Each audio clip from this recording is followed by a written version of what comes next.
Hey guys, Chef Molly Demers here from the Seattle Aquarium. I am coming to you from my home. Just like everyone else, we are quarantined here, and I think it's kind of a cool concept to maybe even rally your friends and Skype with each other and all make the recipe together and try to fill that connection that we're missing so much. Today, we're gonna make a nice polenta with whatever liquids we have. I thought it'd be fun to cook something that I just had randomly in my kitchen, which I found some polenta, some cannelli beans, some kale, and then some crushed peppers, because who doesn't have crushed peppers and loves pizza?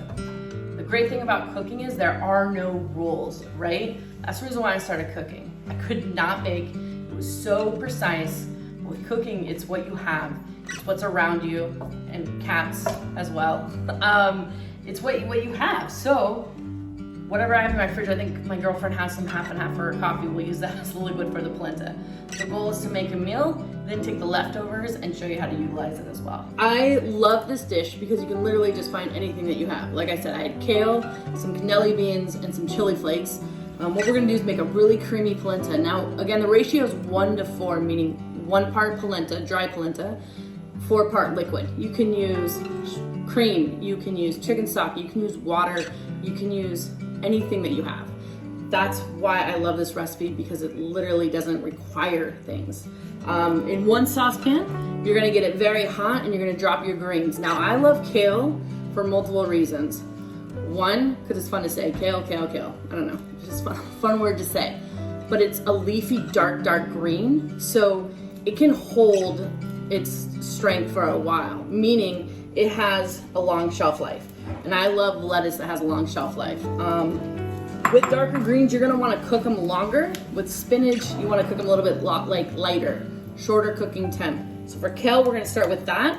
We've rinsed the cannelli beans. We're gonna put that in the pan, and we're gonna saute that. So right now, again, kale, the beans, and we're gonna get some color on that. In another saucepan, I have, again, I stole my girlfriend's half and half.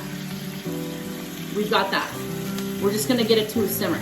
Once the liquid's there, you could add anything you want. You wanna add garlic to it, you can. I don't have any, so I'm not gonna add any. Salt, pepper, are best friends. Once we're a little bit closer on the cannelli beans and the kale, then we'll start the polenta. Now, what I love about this is I love cheese, and cheese is hard to keep, especially during times like this, but Parmesan, harder cheese, actually are really easy to keep. I usually buy a whole wheel and then cut it up, and then I'll freeze chunks of it in my freezer. Then when I'm done, I save the brine. I save all the brine of the whole wheel. I'll freeze it, bring it back out, and then you just put it with some water and you can make a Parmesan brine stock. And it's super good for soups and also polenta. All right, so the cannelli beans and the kale are just about cooked. I'm gonna finish it off with just a little bit of olive oil and some chili flakes. There we go. Then we are now gonna move over to the polenta. Now, with our polenta, it's gonna be a nice creamy polenta, but over time it's gonna stiffen up. So after dinner, what we're gonna do is hammer them out into little pads, freeze them, and then you can grill them later. So, people always ask me, how do you know when you're done with the polenta? Now, polenta is very simple. You're gonna stir, and you're gonna pour in the polenta as you stir, okay? Turn the heat off. There we go. And you're gonna go, now I'm not gonna measure just because I don't want to. And start tempering it in. And you're gonna fill it, get tighter. And you're gonna do 1 to 4 liquid.